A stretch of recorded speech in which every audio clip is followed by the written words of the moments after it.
Hello everyone, and thank you for joining us to learn more about air pollution, the Suncor Refinery, and how you can help make a difference. I am Laurie Anderson, Colorado Field Organizer from Moms Clean Air Force, and I am going to be your host today. We will be joined today by a great panel of speakers, including Congresswoman DeGette, who represents communities impacted by the Suncor Refinery, Dr. Dutlov Helmig, a scientist with Boulder A.I.R, Kate Merlin, an attorney with WildEarth Guardians, Olga Gonzalez, an organizer with Cultivando, Molina, an impacted resident, and our own Shayna Oliver, who is also an impacted resident. Today we are honored to be joined by Representative Diana DeGette of Colorado's 1st Congressional District. Now in her 13th term, Representative DeGette is a leader on healthcare, women's rights, and the environment. Congresswoman DeGette represents the 1st District of Colorado, which includes Globeville, Elyria, Swansea, who are also disproportionately impacted by pollution sources, including congested highways and the Suncor Refinery. Thank you for joining us today, Congresswoman. No one should have to worry about the water they drink or the air they breathe. But unfortunately, we have too many communities across the United States that are suffering due to multiple sources of nearby pollution. Communities like Elyria, Swansea, and Globeville in North Denver, where a nearby Suncor refinery has been spewing a seemingly endless supply of pollution into the air for years, and where residents suffer from a range of severe health consequences as a result. That's why in Congress, I filed legislation to close loopholes in the law that allow Suncor and other refineries to set their own limits on how much hydrogen cyanide they pump into the air that all of us breathe. And I filed additional legislation that would require EPA to take immediate steps to clean up neighborhoods like Elyria, Swansea, and Globeville that have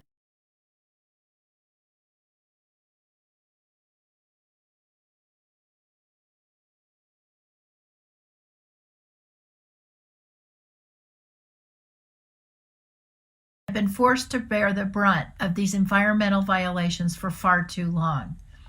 Suncor's repeated violations, even after years of public scrutiny, have raised serious concerns about whether the company will ever fully comply with its air quality permits, and in fact, whether its permits should be renewed at all.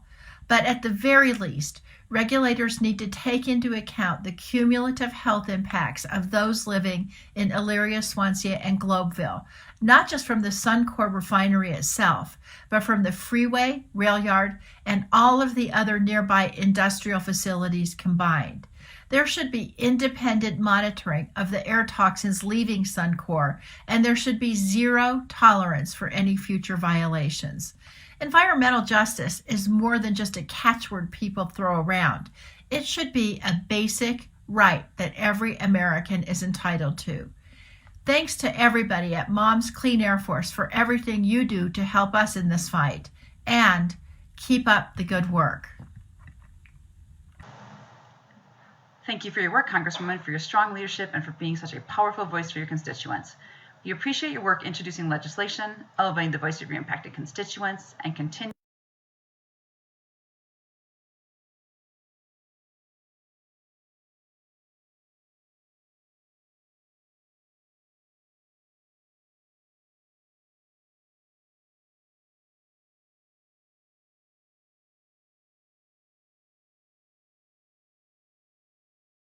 to advocate for change.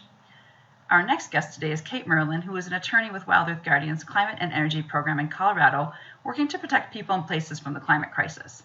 She has been instrumental in making changes to protect health and safety at the local and state level here in Colorado. Kate will provide us some history and next steps on the Suncor air pollution permits. Thank you so much for having me. I really appreciate the opportunity to talk to you today. So I wanted to talk a little bit about Suncor and their history of pollution, a little bit about the permits that they have to operate, and where the state plays a role in all of this. So air pollution operating permits are required by the Federal Clean Air Act, and the Suncor Refinery is required to have these operating permits under what they call Title V or Title V, because of how much pollution it's capable of emitting. The refinery is 90 years old. It's the state's largest single non-coal related source of greenhouse gas emissions. It's also the state's second largest stationary source of fine particulate matter, and that's a type of pollution that consists of microscopic airborne particles that pose a wide variety of risks to human health.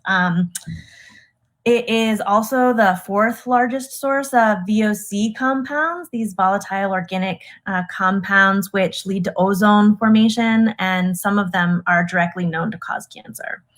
So according to Suncor's own air quality permitting information, which is on file with the state and is reported to the EPA every year, the refinery has the potential to release more than 900,000 tons of dangerous air pollutants, including particulate matter, sulfur dioxide, and greenhouse gases on an annual basis. The refinery also releases a number of pollutants that are known to be especially toxic for human health, including benzene, which is a known carcinogen, and hydrogen cyanide, which can be lethal at high levels. According to EPA's toxic release inventory data from 2019, the refinery releases over 33,000 pounds of hydrogen cyanide, 4,000 pounds of benzene, 6,000 pounds of hydrogen sulfide, almost 10,000 pounds of xylene, and over 6,000 pounds of toluene every year. So that's a lot. Title V operating permits are legally enforceable documents that the permitting authorities grant to air pollution sources after that source has begun to operate. It's federally enforceable, and it contains in one place all of the requirements that pertain to that facility. It doesn't actually create these requirements, but it takes all of the obligations that are related to that facility and it puts them in one place, which makes it easier for us to ensure compliance. So the state is not supposed to grant these permits if the source cannot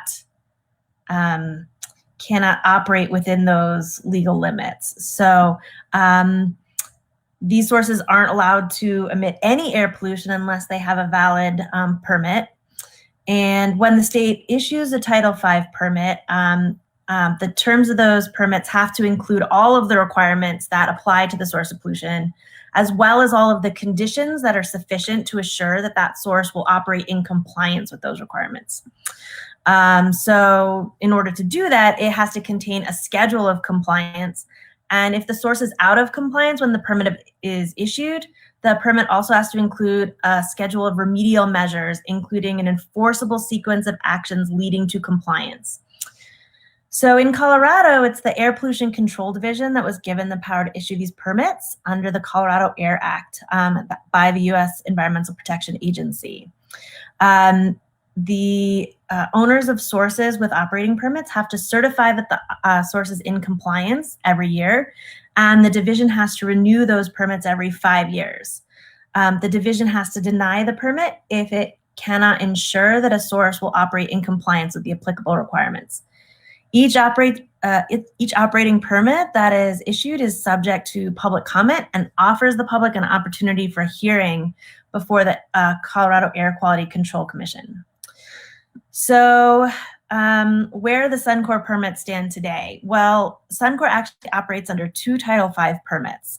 One of its permits was issued for its plants numbers 1 and 3, and the other one was issued for plant 2. And that has to do with the history of this 90-year-old facility that used to be several different facilities that were aggregated together. So plants 1 and 3, their operating permit was submitted to this, the renewal application was submitted to the state in September of 2016. And the state was supposed to take action on that permit within 18 months. Obviously, it's been much longer than 18 months since that application was submitted. For Plant 2, their application was submitted in October of 2010. So it's been a very long time since the state was supposed to take action on both of those permits. And to date, they have not taken final action on either of those permit applications. So WildEarth Guardians filed a lawsuit against the state. in order to force them to take action on these permits. So Suncor is a chronic violator of state and federal clean air laws at the Commerce City Refinery. The company has been designated a high priority violator. According to EPA, the refinery is currently in violation of clean air laws and regulations and has been continuously for at least the past 3 years.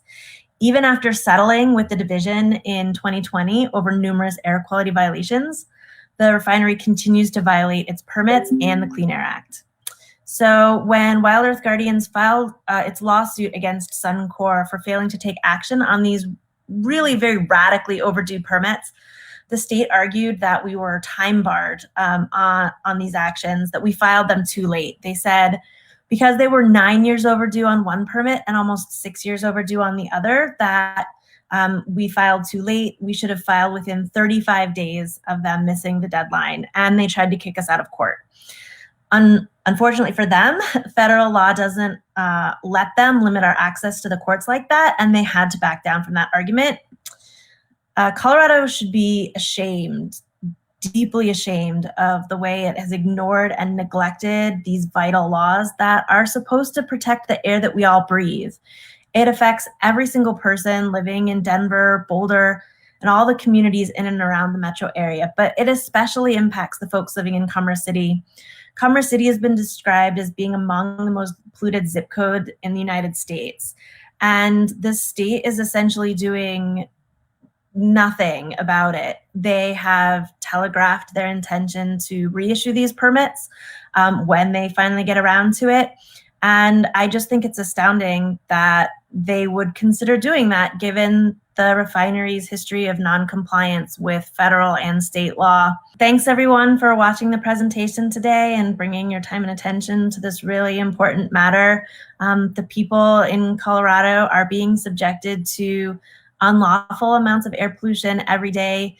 It's racist, it's classist, it's atrocious. And I really hope that we can all work together to make Colorado do better for the people. Thank you so much. Thank you, Kate, for that informative overview on the permits. Our next guest is Lucy Molina, who lives in Commerce City. Lucy is a mother and advocate for her community living near the Suncor Refinery. She advocates for environmental justice, testifies before the state, and speaks up for the health and safety of the community. We are so glad you can join us today and share some of the concerns as someone living near the Suncor Refinery. Hola, buenas tardes. Hello, everyone. My name is Lucy Molina from Commerce City.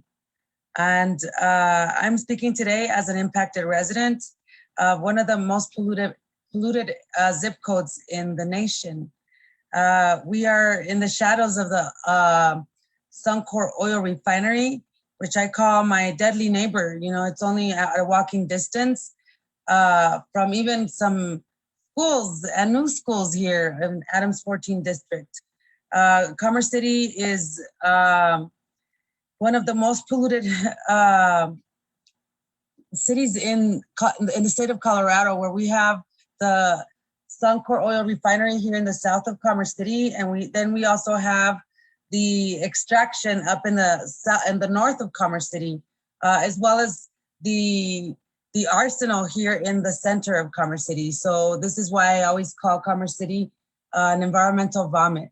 You know, so how my family has been impacted up to now, and even throughout the years, you know, with health impacts, economic impacts, education, lack of education impacts, because we end up missing school. My kids, because of their bloody noses, migraines, and many health impacts that are caused by some of the pollutants and toxins that are coming out of this monster are deadly, and they cause migraines for our children. They cause bloody noses, and at the end, and in the worst case, cancer. Okay, children with cancer having, and yet still our state and our government still expect us to, you know, meet the status quo, right? But we don't stand a winning chance here in Commerce City. So Commerce City is impacted by many environmental issues. We don't have drinking water. It's already proven that we have PFAS in our water. That is forever chemicals, cancer causing, heart disease causing ailments that are in our drinking water, when the basic needs are water, air, and food. And these are some of the things that our government has been polluting along with these industries. So this event for the Suncor settlement, for the SEP settlement, for Cultivando and some of the other recipients is historic. It's historic because myself, along with many people throughout the years, not just me, this has been something working for 30 years and more, where many people have knocked on doors, many neighbors have come together from Swansea, from Globeville, from Denver, and from Commerce City to fight these polluters that are spewing all these toxins into our neighborhoods and are limiting the future of our children. So we are also asking to deny the permit, right? Why would they ask if they're already throwing out 900,000 tons of cyanide into our atmosphere, into our neighborhoods? Why are they asking our state and our government to pollute some more? That does not make sense to me. That is what I say, criminal. Okay, that is criminal. And if our state and our government, the EPA, allow this to continue, they are together working with these industries and these corporations to, at the end of the day, kill us, because that's what's happening to our communities. My grandmother passed away from leukemia, which is also one of the health impacts that are caused by some of these toxins. So we have family that is fighting cancer right now. We have children that are fighting cancer. We have my neighbors that are fighting brain cancer. And I mean, these are 30-year-old, some 30-year-old youth, because they're still young. A 30-year-old to get the news that they're dying of brain cancer when they're still raising children, that is the news that we don't want to receive. But unfortunately, that is the kind of news that some of our neighbors and some of our communities are impacted with. So environmental justice is what we're looking for in this community. Environmental justice and unity. We need to be united as a community, and we need to start speaking up and using our voice, because at this point, this is all we have is our voice, and we have to protect the future. Time is running out. So yes, thank you so much. I am Lucy Molina from Commerce City and Impactor resident. Gracias. Thank you, Lucy, for your input on the very real impacts to nearby communities. Our next guest is Olga Gonzalez, who is the Executive Director of Cultivando, which is a leadership, advocacy, and capacity building organization that works in collaboration with community leaders and partners. Cultivando is the organization that submitted the proposal to use money from the Suncor settlement to begin to better understand just what is in the air near the refinery. Thank you for joining us today, Olga. So the Suncor settlement is allowing Cultivando to respond to community need. Many residents in the area have reported having significant health impacts as a result of living close to the refinery.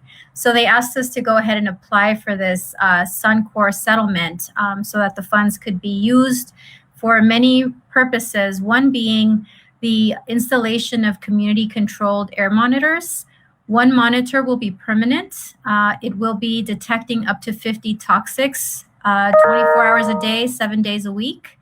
And we will also have a second monitor that will be mobile, and that will be placed at a specified location as identified by community members for 2 weeks at a time. This will be throughout Commerce City, as well as Globeville, Elyria, and Swansea.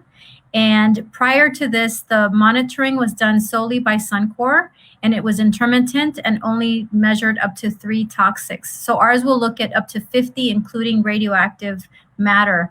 The other part of the proposal is also assessing the health, social, and environmental impacts of the refinery and the pollution in the area. It will also determine how this is impacting people's physical health and mental health as well. We will also look to community members to produce videos where they let us know about how they feel they've been impacted by living close to the refinery.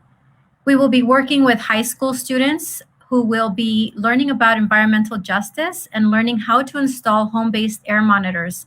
So with that, we'll also have home-based air monitors available to residents in the area who would like to understand what toxics are seeping into their homes. So this project is really about empowering community members who have felt silenced and disempowered by government agencies, by Suncor that have not listened to their concerns beforehand. And as we talk about equity and justice, this is what that looks like, is putting the funds and resources in the communities that are impacted and allowing them to make decisions about what's best for their health and well-being. I want to thank you so much on behalf of Cultivando for allowing us an opportunity to serve our community and to share a little bit about this project. And we invite everyone to be a part of it so that it can be successful. Thank you, Olga, for your diligent work with Cultivando to bring air quality monitoring to communities near the Suncor Refinery, which brings us to our next speaker. Dr. Dutlov Helmig is a longtime atmospheric researcher. His most recent work has focused on the environmental impacts of oil and gas development. In 2018, Dr. Helmig founded Boulder A.I.R, a company that conducts research-grade air quality monitoring for clients such as the cities of Boulder, Broomfield, and Longmont. Thank you for joining us today, Dr. Helmig. Okay. Well, very good. So I'm glad I can be part of this recording and can contribute some information to this project.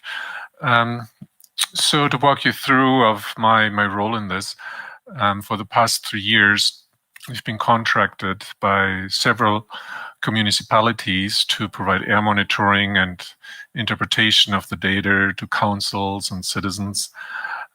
This program has been steadily expanding and now includes Boulder County, Longmont, Broomfield, and we just started a contract with the town of Erie. And for each of these contracts, we installed a monitoring station that houses a whole suite of air monitors that then continuously monitor the most concerning air pollutants that are of interest for air quality.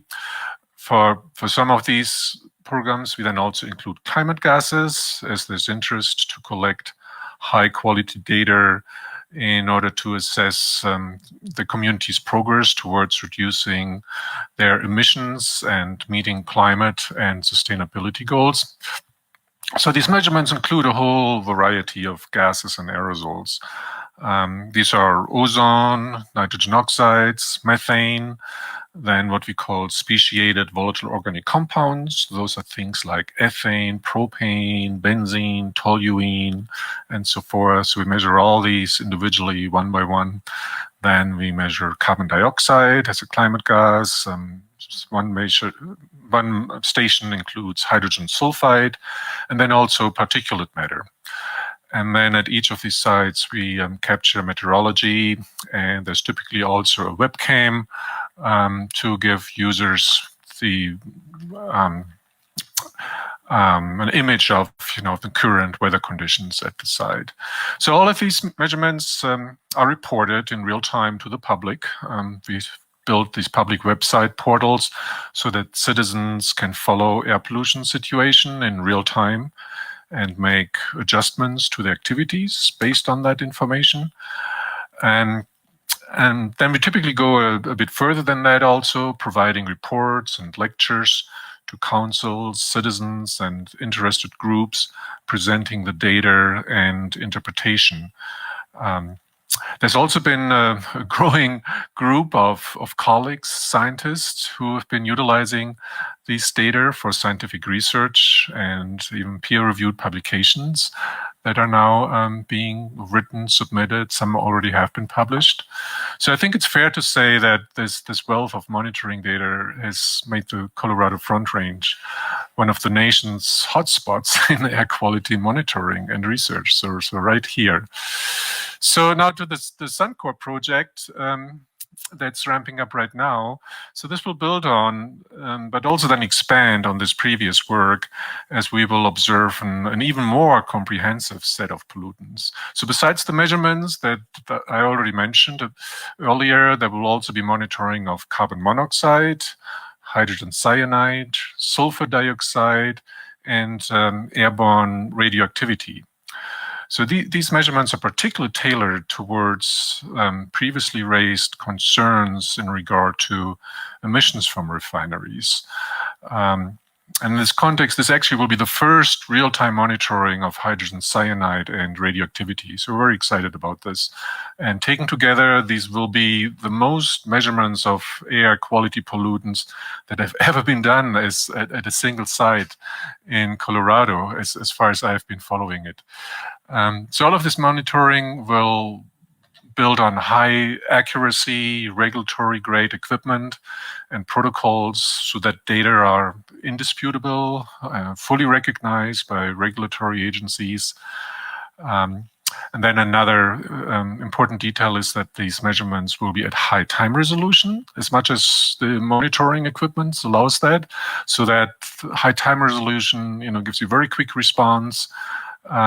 So that sudden releases, such from venting, burst, or explosions, and resulting short peak pollution events that we have seen really matter a lot in terms of air pollution occurrences here, so that we can capture those, so that we can capture these peaks, these spikes in concentrations that we see. So for this project, these measurements will be done at a fixed monitoring station in Commerce City. And as a second platform, there will also be a mobile lab that will allow moving around and probing the atmosphere in many of the neighborhoods in the areas surrounding the Suncor facility. And then another component is that we have 3 different types of what we call community monitoring components, where citizens will be provided with small devices for collecting air pollution data right at their homes. So we will give those to interested citizens. They can place it at their front porch, and then we collect the data, or they return them and we download the data. So these smaller monitors will measure particles and volatile organic compounds.